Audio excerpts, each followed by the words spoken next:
ಕರ್ತನಲ್ಲಿ ಪ್ರಿಯ ಆಶ್ರಯ ಟಿವಿ ವೀಕ್ಷಕರೆಲ್ಲರಿಗೂ ಯೇಸು ಕ್ರಿಸ್ತನ ನಾಮದಲ್ಲಿ ಮತ್ತೊಂದು ಆವೃತ್ತಿ ಇಬ್ರಿಯ ಪತ್ರಿಕೆಯ ಸತ್ಯವೇದ ಶಾಲೆ ಎಂಬ ಈ ಒಂದು ಕಾರ್ಯಕ್ರಮಕ್ಕೆ ಸುಸ್ವಾಗತವನ್ನು ಕೋರುತ್ತೇನೆ. ದೇವರು ಮತ್ತೊಂದು ಆವೃತ್ತಿ ನಿಮ್ಮನ್ನು ಭೇಟಿಯಾಗುವ ಹಾಗೆ ಒಂದು ಅವಕಾಶವನ್ನು ಕೊಟ್ಟಿದ್ದರಲ್ಲಿ ದೇವರಿಗೆ ತುಂಬು ಹೃದಯದ ವಂದನೆಯನ್ನು ಸಲ್ಲಿಸ್ತೇನೆ. ಇಬ್ರಿಯ ಪತ್ರಿಕೆ 2ನೇ ಅಧ್ಯಾಯ 11ನೇ ವಚನ ಆಧಾರ ಮಾಡಿಕೊಂಡು ಒಬ್ಬನೇ ತಂದೆ, ಈ ಲೋಕದಲ್ಲಿ ಇಬ್ಬರು ತಂದೆಯರಿದ್ದಾರೆ. ಯೋಹಾನನ ಮೊದಲನೇ ಪತ್ರಿಕೆಯಲ್ಲಿ ನಾವು ಹೋದ ಸಂಚಿಕೆಯಲ್ಲಿ ನೋಡಿದ ಪ್ರಕಾರ ಪಾಪ ಮಾಡುವ ಪ್ರತಿ ಒಬ್ಬನಿಗೂ ತಂದೆಯಾಗಿರುವವನು ಸೈತಾನನು. ಆದರೆ ಈ ಪವಿತ್ರ ವಚನ ನಮಗೆ 11ನೇ ವಾಕ್ಯದಲ್ಲಿ ತಿಳಿಯಪಡಿಸುವಂಥದ್ದು, ಪವಿತ್ರ ಮಾಡುವಾತನಿಗೂ ಪವಿತ್ರರಾಗುವವರೆಲ್ಲರಿಗೂ ಒಬ್ಬನೇ ತಂದೆ. ಎಷ್ಟು ಸಂತೋಷದ ಒಂದು ವಿಚಾರ. ಇವತ್ತು ನಮ್ಮನ್ನು ಈ ದೇವರಿಗೆ ತಂದೆ ಎಂದು ಕೂಗುವಂಥ ಅವಕಾಶ ಕೊಟ್ಟವರು ಯಾರು? ಒಂದು ನಿಮಿಷ ಆ ಮಾತನ್ನು ನಿಮಗೆ ತಿಳಿಯಪಡಿಸುವುದರಲ್ಲಿ ನನಗೆ ತುಂಬ ಸಂತೋಷ ಇದೆ. ಯಾಕೆಂದರೆ ಅನೇಕರು ಹಳೆಯೊಡಂಬಡಿಕೆ ಕಾಲದಲ್ಲಿ ಈ ದೇವರನ್ನು, ಅಂದರೆ ನಮ್ಮ ತಂದೆಯನ್ನು ಅಬ್ರಹಾಮನ, ಇಸ್ಹಾಕನ, ಯಾಕೋಬನ ದೇವರೇ ಎಂದು ಕೂಗಿ ಕರೆಯುತ್ತಿದ್ದರು. ಎಲ್ಲ ಭಕ್ತರು ಹಳೆಯೊಡಂಬಡಿಕೆ ಕಾಲದಲ್ಲಿ ದೇವರನ್ನು ಈ ಪ್ರಕಾರವಾಗಿ ಕೂಗಿ ಪ್ರಾರ್ಥನೆ ಮಾಡಿದ್ದಾಗ, ಹೊಸ ಒಡಂಬಡಿಕೆಯಲ್ಲಿ ನಮಗೂ ಪ್ರಾರ್ಥನೆಯನ್ನು ಕಲಿಸಿಕೊಡು ಎಂಬುದಾಗಿ ಅಪೊಸ್ತಲರು ಕೇಳಿಕೊಂಡಾಗ ಯೇಸು ಸ್ವಾಮಿ ಶಿಷ್ಯರಿಗೆ ಹೀಗನ್ನುತ್ತಾನೆ, ನೀವು ಈ ಪ್ರಕಾರವಾಗಿ ಪ್ರಾರ್ಥಿಸಿರಿ. ಪರಲೋಕದಲ್ಲಿ ಇರುವ ನಮ್ಮ ತಂದೆಯೇ. ಪವಿತ್ರ ವಚನದಲ್ಲಿ ಪರಲೋಕದಲ್ಲಿ ಇರುವ ದೇವರಿಗೆ ಅಥವಾ ಹಳೆಯೊಡಂಬಡಿಕೆ ಕಾಲದಲ್ಲಿ ಅಬ್ರಹಾಮನ, ಇಸಹಾಕನ, ಯಾಕೋಬನ ದೇವರೇ ಎಂದು ಕರೆಯಲ್ಪಟ್ಟು ಅನೇಕ ಭಕ್ತರಿಗೆ ಉತ್ತರ ಕೊಟ್ಟ ದೇವರಿಗೆ ತಂದೆಯೇ ಎಂದು ನೀವು ಕೂಗಿರಿ, ತಂದೆಯೇ ಎಂದು ನೀವು ಕರೆಯಿರಿ ಎಂಬುದಾಗಿ ನಮಗೆ ಕಲಿಸಿಕೊಟ್ಟವನು ನಮ್ಮ ಕರ್ತನಾದ ಯೇಸು ಕ್ರಿಸ್ತನಾಗಿದ್ದಾನೆ. ಹಾಗಾದರೆ ಹಳೆಯೊಡಂಬಡಿಕೆ ಕಾಲದಲ್ಲಿ ಇದ್ದಂಥ ಭಕ್ತರುಗಳಿಗಿಂತ ನಾವು ಎಷ್ಟೋ ಶ್ರೇಷ್ಠರಾಗಿದ್ದೇವೆ. ನಿಶ್ಚಯವಾಗಿಯೂ ನಾವು ಎಷ್ಟು ಧನ್ಯತೆ ಉಳ್ಳವರು ಎಂಬುದಾಗಿ ಈ ವಿಚಾರದಲ್ಲಿ ತಿಳಿದುಕೊಳ್ಳಬೇಕಾಗಿದೆ. ಇನ್ನೊಬ್ಬರ ಹೆಸರಿನ ಮೂಲಕ ಮಧ್ಯವರ್ತಿಗಳನ್ನು ನಿಲ್ಲಿಸಿಕೊಂಡು ದೇವರನ್ನು ಕೂಗುವ ಅವಶ್ಯ ಈ ಕಾಲದಲ್ಲಿ ನಮಗೆ ಇಲ್ಲ. ಆದ್ದರಿಂದ ನಿಮ್ಮಲ್ಲಿ ಒಂದು ವಿನಂತಿ, ಈ ನಮ್ಮ ದೇವರಿಗೆ ತಂದೆಯೇ ಎಂದು ನೇರವಾಗಿ ಕರೆಯುವಂಥ ಭಾಗ್ಯ ನಮಗೆ ಕೊಟ್ಟಿರುವಾಗ, ಇನ್ನು ಮುಂದೆ ಅಬ್ರಹಾಮನ, ಇಸಹಾಕನ, ಯಾಕೋಬನ ದೇವರೇ ಎಂದು ಕೂಗಿ ಈ ತಂದೆಯನ್ನು ಕರೆಯುವುದನ್ನು ಇವತ್ತು ನಿಲ್ಲಿಸೋಣ. ದೇವರದು ಇಷ್ಟಪಡುವುದಿಲ್ಲ. ಕಾರಣ, ನಾನು ನಿನ್ನ ಅಪ್ಪ ಅಲ್ವಾ, ನೀ ನನ್ನನ್ನು ಅಪ್ಪ ಎಂದು ಕರೆದರೆ ಸಾಕಲ್ವಾ? ಇನ್ನೊಬ್ಬರ ಹೆಸರನ್ನು ಹೇಳಿ ಅವರ ದೇವರೇ ಎಂದು ಕೂಗಿ ನೀ ನನ್ನನ್ನು ಕರೆಯುವ ಅವಶ್ಯವೇನು? ಅಪ್ಪ. ಇದು ಹಳೆಯ ಒಡಂಬಡಿಕೆ ಕಾಲದಲ್ಲಿ ದೇವರೊಂದಿಗೆ ಭಕ್ತರಿಗೆ ಇದ್ದಂಥ ಸಂಬಂಧಕ್ಕಿಂತಲೂ ಅತಿ ದೊಡ್ಡ ಸಂಬಂಧವೇ ಕ್ರಿಸ್ತ ಯೇಸುವಿನ ಮೂಲಕವಾಗಿ ತಂದೆಯಾದ ದೇವರ ಒಂದಿಗೆ ನಮಗೆ ದೇವರು ಸ್ಥಾಪಿಸಿಕೊಟ್ಟಿರುವಂಥದ್ದು. ಈ ಸಂಬಂಧವನ್ನು ಮ್ಯಾಕ್ಸಿಮಮ್ ಯೂಟಿಲೈಸ್ ಮಾಡಿಕೊಳ್ಳೋಣ. ನಮ್ಮ ದೇವರಿಗೆ ಅಪ್ಪ ಎಂದು ಕೂಗುವ ಅಧಿಕಾರ ನಮಗೆ ಕೊಡಲ್ಪಟ್ಟ ಮೇಲೆ ನಾವು ಯಾಕೆ ಹಂಚಿಕೊಳ್ಬೇಕು? ನಿಶ್ಚಯವಾಗಿಯೂ ಆ ತಂದೆಯಾದ ದೇವರನ್ನು ನಾವು ನೇರವಾಗಿ ಕೂಗಿ ಪ್ರಾರ್ಥಿಸೋಣ. ಇಲ್ಲಿ ಅಪೊಸ್ತಲನಾದ ಪೌಲನು ಈ ಒಬ್ಬನೇ ದೇವರನ್ನು ಯಾವ ರೀತಿಯಲ್ಲಿ ನಮಗೆ ಪರಿಚಯಪಡಿಸುತ್ತಿದ್ದಾನೆ ಅಂದರೆ, ಪವಿತ್ರ ಮಾಡುವಾತನಿಗೂ ಪವಿತ್ರರಾಗುವವರೆಲ್ಲರಿಗೂ ಒಬ್ಬನೇ ತಂದೆ. ಇದು ಕ್ರಿಸ್ತನಿಗೂ ನಮಗೂ ಮಧ್ಯದಲ್ಲಿ ಮತ್ತೊಂದು ಸಂಬಂಧವನ್ನು ಬೆಳೆಸುತ್ತಿದೆ. ನಾವು ಅದನ್ನು ಮುಂದಿನ ಸಂಚಿಕೆಗಳಲ್ಲಿ ಗಮನಿಸೋಣ. ಇಲ್ಲಿ ಪವಿತ್ರ ಮಾಡುವಾತನು ಯಾರು, ಪವಿತ್ರರಾಗುವವರು ಯಾರು? ಪವಿತ್ರ ಮಾಡುವಾತನಿಗೂ ಪವಿತ್ರರಾಗುವವರೆಲ್ಲರಿಗೂ ಒಬ್ಬನೇ ತಂದೆ ಎಂದರೆ ಅದು ನಮ್ಮ ಪರಲೋಕದಲ್ಲಿರುವಂಥ ದೇವರು ನಮ್ಮ ತಂದೆಯಾಗಿದ್ದಾನೆ. ಹಾಗೆ ಆದರೆ ಪವಿತ್ರ ಮಾಡುವಾತನು ಯೇಸು ಕ್ರಿಸ್ತನಾಗಿದ್ದಾನೆ. ಪವಿತ್ರರಾಗುವವರು ನಾವು ಮನುಷ್ಯರು, ದೇವರ ಮಕ್ಕಳು ಒಬ್ಬೊಬ್ಬರಾಗಿದ್ದೇವೆ. ಆ ವಾಕ್ಯವನ್ನು ಬಹಳ ಶ್ರದ್ಧೆಯಿಂದ ನೀವು ಗಮನಿಸಬೇಕಾಗಿದೆ. ಯಾಕೆಂದರೆ ಈ ಪದಗಳು ನಮ್ಮ ಜೀವಿತದಲ್ಲಿ ನಾವು ಸರಿಯಾದ ರೀತಿಯಲ್ಲಿ ತಿಳಿದುಕೊಳ್ಳಬೇಕಾಗಿರುವಂಥ ಕಾರ್ಯ. ಪವಿತ್ರೀಕರಿಸಲ್ಪಡುವುದು ಎಂಬ ಪದ ಶುದ್ಧೀಕರಿಸಲ್ಪಡುವುದು ಎನ್ನುವುದಕ್ಕೆ ಸಂಬಂಧವಾಗಿದೆ. ಪವಿತ್ರೀಕರಣ ಮತ್ತು ಪವಿತ್ರತೆ ಇದೆರಡು ಅನೇಕ ಸಾರಿ ನಾವು ಒಂದೇ ಪದವನ್ನಾಗಿ ತಿಳಿದುಕೊಳ್ತೇವೆ. ಆದರೆ ಈ ಎರಡು ಪದಕ್ಕೂ ಮಧ್ಯದಲ್ಲಿ ತುಂಬ ವ್ಯತ್ಯಾಸ ಇರುವುದನ್ನು ನಾವು ಕಾಣುತ್ತೇವೆ. ಪರಿಶುದ್ಧತೆ ಮತ್ತು ಶುದ್ಧೀಕರಿಸಲ್ಪಡುವುದು ಈ ಎರಡು ಪದಗಳಾಗಿದೆ.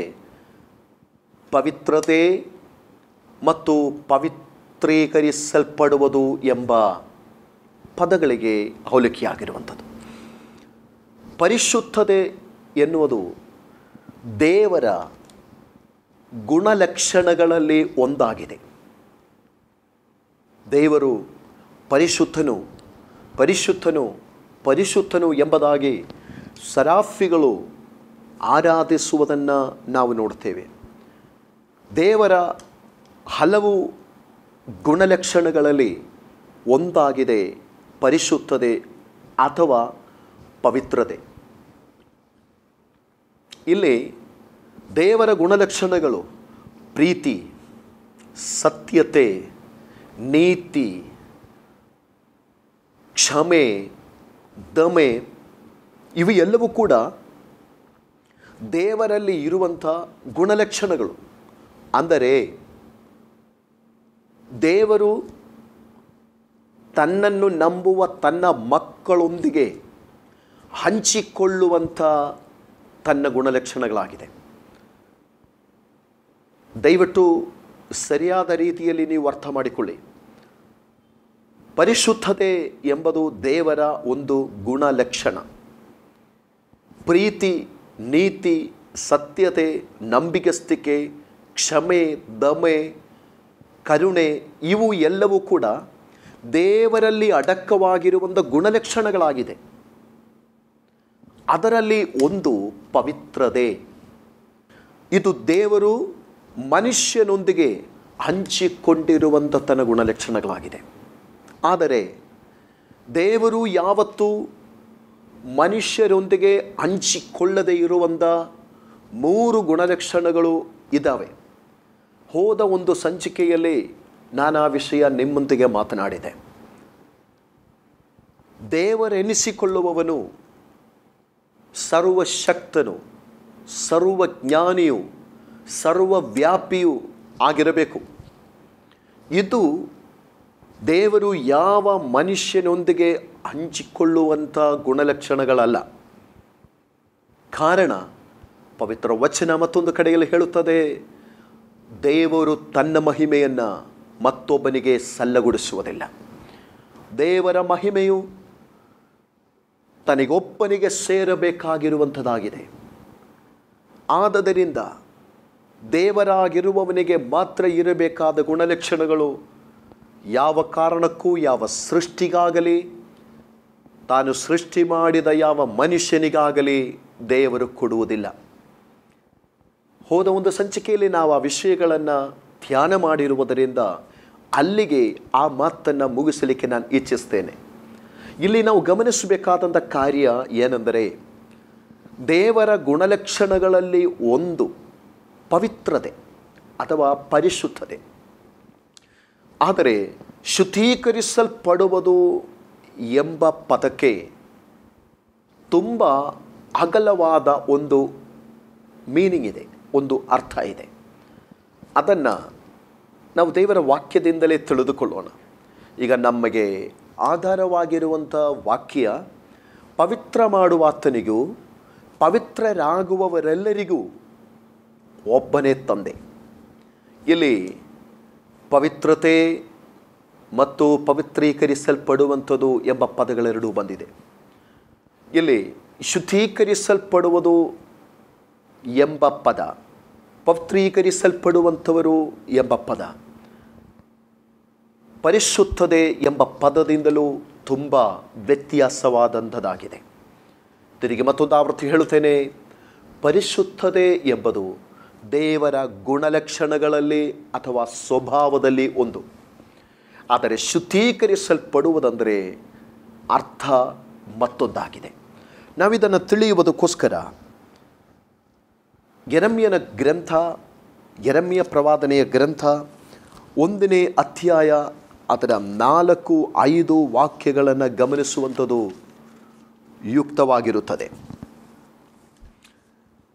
ಶುದ್ಧೀಕರಿಸಲ್ಪಡುವುದು ಅಂದರೆ ಅದರ ಅರ್ಥ ಏನಾಗಿದೆ? ಯೆಹೋವನು ಈ ವಾಕ್ಯವನ್ನು ನನಗೆ ದಯಪಾಲಿಸಿದನು. ಯೆರೆಮೀಯ ಪ್ರವಾದನೆಯ ಗ್ರಂಥ 1ನೇ ಅಧ್ಯಾಯ 4ನೇ ವಚನದಿಂದ ಇರುವ ಭಾಗ ನಾನು ಓದುತ್ತಾ ಇದ್ದೇನೆ. ಯೆಹೋವನು ಈ ವಾಕ್ಯವನ್ನು ನನಗೆ ದಯಪಾಲಿಸಿದನು.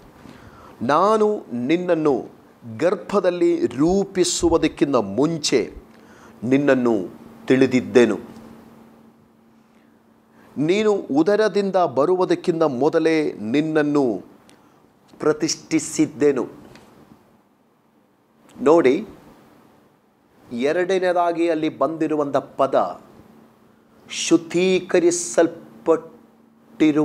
ಪದಕ್ಕೆ ಅನ್ವಯವಾಗುವಂಥ ಪದವಾಗಿದೆ. ಮುಂದಿನ ಭಾಗ, ಜನಾಂಗಗಳಿಗೆ ಪ್ರವಾದಿಯನ್ನಾಗಿ ನಿನ್ನನ್ನು ನೇಮಿಸಿದ್ದೇನೆ. ತಿರುಗಿ ಮತ್ತೊಂದು ಆವರ್ತಿ ನೀವು ತಿಳಿದುಕೊಳ್ಳುವುದಕ್ಕೋಸ್ಕರ ನಾನು ಆ ಭಾಗವನ್ನು ವಿವರಿಸಿ ಹೇಳ್ತೇನೆ.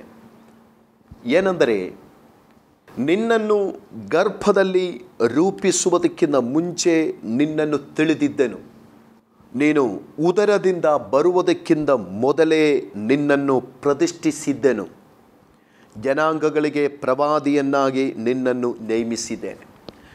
ಇಲ್ಲಿ ದೇವರ ಸೇವಕನಾದ ಪ್ರವಾದಿಯಾದ ಯೆರೆಮೀಯನ ಕುರಿತು, ತನ್ನ ಸೇವೆಯ ಕರೆಯುವಿಕೆಯ ಕುರಿತು, ಸೇವೆಗೋಸ್ಕರ ಆತನನ್ನು ಪ್ರತ್ಯೇಕಿಸಿದ ಕುರಿತು ಮತ್ತು ಆತನನ್ನು ನೇಮಿಸಿದ ಕುರಿತು 3 ಪದಗಳು ಬಂದಿದೆ. ಮೊದಲನೆಯದು, ನೀನು ತಾಯಿಯ ಗರ್ಭದಲ್ಲಿ ರೂಪಿಸಲ್ಪಡುವುದಕ್ಕಿಂತ ಮುಂಚೆ ನಾನು ನಿನ್ನನ್ನು ತಿಳಿದಿದ್ದೆ. ಆದರೆ ಉಳಿದ 2 ಕಾರ್ಯಗಳು ಆತನು ತಾಯಿಯ ಗರ್ಭದೊಳಗಿಂದ ಇನ್ನೂ ಲೋಕವನ್ನು ಕಾಣುವುದಕ್ಕಿಂತ ಮುಂಚೆ ನಡೆದಂಥ ಕಾರ್ಯಗಳಾಗಿದೆ. ಅದು ಮೊದಲು, ನೀನು ಉದರದಿಂದ ಬರುವುದಕ್ಕಿಂತ ಮೊದಲೇ ನಿನ್ನನ್ನು ಪ್ರತಿಷ್ಠಿಸಿದ್ದೇನು ಮತ್ತು ನಿನ್ನನ್ನು ನೇಮಿಸಿದ್ದೆನು. ಇದರಲ್ಲಿ ಎರಡನೇದಾಗಿ ನಾವು ನೋಡಿದಂಥ ಪದ, ನೀನು ಉದರದಿಂದ ಬರುವುದಕ್ಕಿಂತ ಮೊದಲೇ ನಿನ್ನನ್ನು ಪ್ರತಿಷ್ಠಿಸಿದೆನು. ಈ ಪದಕ್ಕೆ ನಾವು ಕೊಡುವಂಥ ಅರ್ಥ ಏನೆಂದರೆ, ದೇವರು ಉದ್ದೇಶಿಸಿದ ಸೇವೆಗೋಸ್ಕರವಾಗಿ ನಿನ್ನನ್ನು ಪ್ರತ್ಯೇಕಿಸುತ್ತೇನೆ. ನಮ್ಮ ಈ ಅಧ್ಯಯನದ ಉದ್ದೇಶ ನೀವು ಮರೆಯಬಾರದು. ಈ ವಾಕ್ಯವನ್ನು ನಾವು ತೆಗೆದುಕೊಳ್ಳುವುದಕ್ಕೆ ಕಾರಣ ಏನೆಂದರೆ, ಪವಿತ್ರತೆಗೂ ಪವಿತ್ರೀಕರಿಸಲ್ಪಡುವುದಕ್ಕೂ ವ್ಯತ್ಯಾಸ ಇದೆ. ಪವಿತ್ರತೆ ಅಥವಾ ಪರಿಶುದ್ಧತೆ ಎನ್ನುವುದು ದೇವರ ಗುಣಲಕ್ಷಣಗಳಲ್ಲಿ ಒಂದು ಆಗಿದ್ದರೆ, ಶುದ್ಧೀಕರಿಸಲ್ಪಡುವುದು ಅಥವಾ ಪವಿತ್ರೀಕರಿಸಲ್ಪಡುವುದು ಅಂದರೆ ದೇವರು ನೇಮಿಸಿದ ಸೇವೆಗೋಸ್ಕರ ಪ್ರತ್ಯೇಕಿಸುವಂಥ ಕಾರ್ಯ. ಇವತ್ತು ಈ ವಾಕ್ಯವನ್ನು ಸರಿಯಾದ ರೀತಿಯಲ್ಲಿ ನೀವು ಅರ್ಥ ಮಾಡಿಕೊಳ್ತಿದ್ದೀರಿ ಎಂಬುದಾಗಿ ನಾನು ಕರ್ತನಲ್ಲಿ ನಂಬುತ್ತೇನೆ. ಈ ವಾಕ್ಯದಿಂದ ನಾವು ತಿಳಿಯುತ್ತಿರುವಂಥ ಕಾರ್ಯ, ಪ್ರವಾದಿಯಾದ ಯೆರೆಮೀಯನನ್ನು ಇನ್ನೂ ತಾಯಿಯ ಗರ್ಭದಲ್ಲಿರುವಾಗಲೇ ಆತನು ಮಾಡಬೇಕಾದ ಸೇವೆಗೋಸ್ಕರವಾಗಿ ದೇವರು ಅವನನ್ನು ಪ್ರತ್ಯೇಕಿಸ್ತಾ ಇದ್ದಾನೆ, ಅಂದರೆ ಬೇರ್ಪಡಿಸ್ತಾ ಇದ್ದಾನೆ. ಹಾಗಾದರೆ ಶುದ್ಧೀಕರಿಸಲ್ಪಡುವುದು ಎಂಬ ಪದಕ್ಕೆ ನಾವು ಕೊಡುವಂಥ ಅರ್ಥ ದೇವರು ನೇಮಿಸಿದ ಸೇವೆಗೋಸ್ಕರ ಪ್ರತ್ಯೇಕಿಸಲ್ಪಡುವುದು ಎಂಬುದಾಗಿ. ನೀವು ಮುಂದಿನ ಭಾಗವನ್ನು ಇಬ್ರಿಯ ಪತ್ರಿಕೆಯಿಂದ ಗಮನಿಸುವುದಕ್ಕಾಗಿ ನಿಮ್ಮನ್ನು ನಾನು ಆಹ್ವಾನಿಸ್ತಾ ಇದ್ದೇನೆ. ಇಬ್ರಿಯ ಪತ್ರಿಕೆಯಲ್ಲಿ ನಾವು ಇಲ್ಲಿ ಕೇಳಿರುವಂಥ ವಾಕ್ಯ ಹೀಗಿದೆ. ಯಾಕೆಂದರೆ ಪವಿತ್ರ ಮಾಡುವಾತನಿಗೂ, ಇದು ಯೇಸು ಕ್ರಿಸ್ತನ ವಿಷಯದಲ್ಲಿ ಬರೆಯಲ್ಪಟ್ಟಿದೆ. ನಂತರ ಪವಿತ್ರರಾಗುವವರೆಲ್ಲರಿಗೂ, ಅಂದರೆ ನೇಮಿಸಲ್ಪಟ್ಟ ಸೇವೆಯನ್ನು ಮಾಡುವುದಕ್ಕಾಗಿ ಕರೆಯಲ್ಪಡುವಂಥ, ಪ್ರತ್ಯೇಕಿಸಲ್ಪಡುವಂಥ ಪ್ರತಿಯೊಬ್ಬರಿಗೂ ಒಬ್ಬನೇ ತಂದೆ. ಇಲ್ಲಿ ಪವಿತ್ರ ಮಾಡುವಾತನು ಎಂದು ಹೇಳುವುದಕ್ಕೆ ಕಾರಣ, ನಮ್ಮನ್ನು ನೇಮಿಸಲ್ಪಟ್ಟಂಥ ಕಾರ್ಯಗಳಿಗೋಸ್ಕರ ಪ್ರತ್ಯೇಕಿಸುವಾತನು ಕರ್ತನಾಗಿದ್ದಾನೆ. ಅದಾಗಿದೆ ಇಲ್ಲಿ ನಾವು ಕಾಣುವಂಥದ್ದು.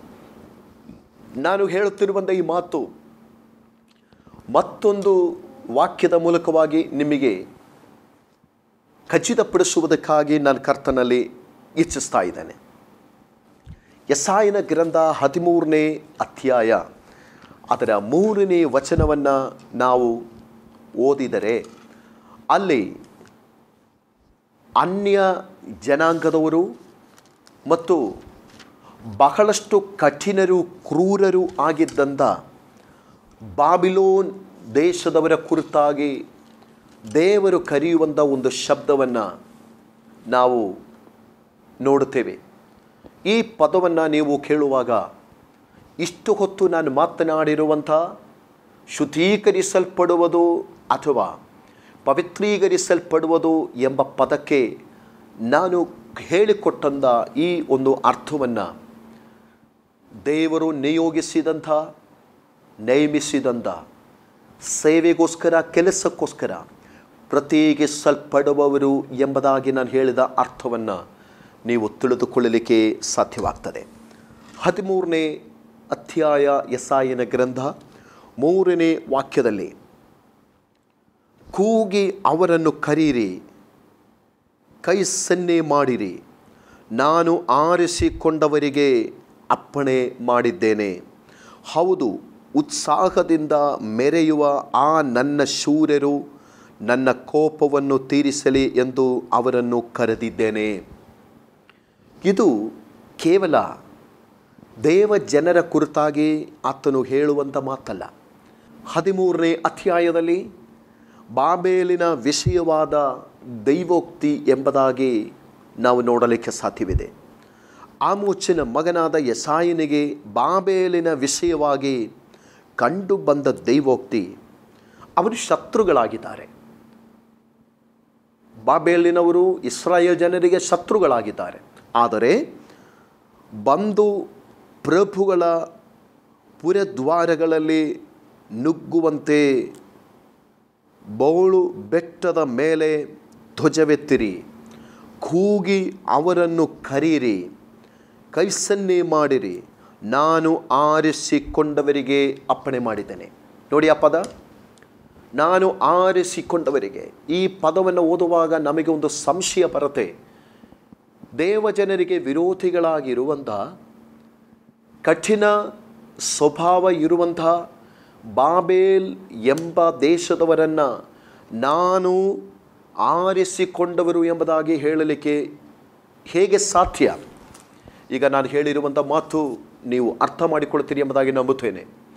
ದೇವರು ಒಂದು ಉದ್ದೇಶಕ್ಕಾಗಿ ಒಂದು ಗುಂಪನ್ನು ಪ್ರತ್ಯೇಕಿಸಿದರೆ ಅವರಿಗೆ ಹೇಳಲ್ಪಡುವಂಥ ನಾಮವಾಗಿದೆ ಆರಿಸಿಕೊಂಡವರು ಎಂಬುದಾಗಿ. ಅಲ್ಲವಾದರೆ ಪವಿತ್ರೀಕರಿಸಲ್ಪಟ್ಟವರು, ಶುದ್ಧೀಕರಿಸಲ್ಪಟ್ಟವರು ಎಂಬುದಾಗಿ. ನಿಶ್ಚಯವಾಗಿ ಈ ಮಾತುಗಳು ನಿಮ್ಮ ಜೀವಿತದಲ್ಲಿ ಅರ್ಥ ಮಾಡಿಕೊಳ್ಳಲಿಕ್ಕೆ ಸಾಧ್ಯವಾಗುತ್ತಿದೆ ಎಂಬುದಾಗಿ ನಂಬುತ್ತೇನೆ. ಮುಂದಿನ ಸಮಾಚಾರಗಳನ್ನು ಮುಂದಿನ ಅಧ್ಯಯನದಲ್ಲಿ ನಾವು ಗಮನಿಸೋಣ. ಅಲ್ಲಿಯವರೆಗೂ ಎದುರು ನೋಡುತ್ತಾ ಇರ್ರಿ, ಸದಾ ವೀಕ್ಷಿಸಿರಿ ಸತ್ಯವೇದ ಶಾಲೆ ಆಸರೆ ಟಿವಿ.